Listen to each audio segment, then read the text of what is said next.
Kitang-kita ang bonding ng pamilya ni Carla Estrada nang mag-celebrate nga ng ika-18th birthday si Carmela Ford, ang anak ni Carla.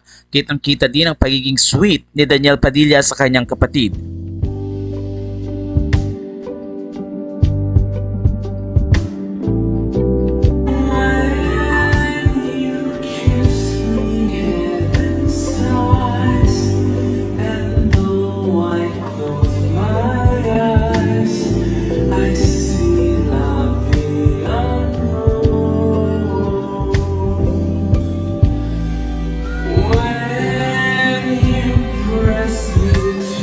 Marami rin ang natouch sa mensahe ng kapatid ni Carmela or Lela Ford na si Maggie Ford. I have to say happy birthday and like, wow, you're a different person now. And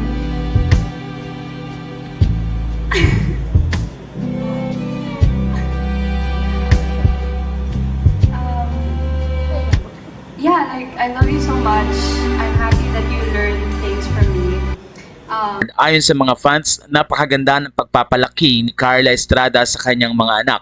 Nandoon ang ilan sa mga kaibigan ni Carla tulad ni Sunshine Cruz, Rufa Gutierrez at pati na rin ang mga anak ni Sunshine ay nandoon.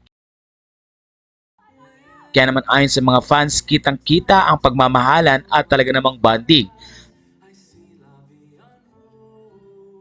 Kapansin-pansin din ang tila napaka-sweet nga ni Daniel Padilla sa kanyang kapatid na babae at hindi man nadidinig ang kanyang mga mensahe pero mapapansin ang ibang proteksyon ni Daniel Padilla sa kanyang mga kapatid. Narito ang ilan sa mga highlights ng nasabing celebration.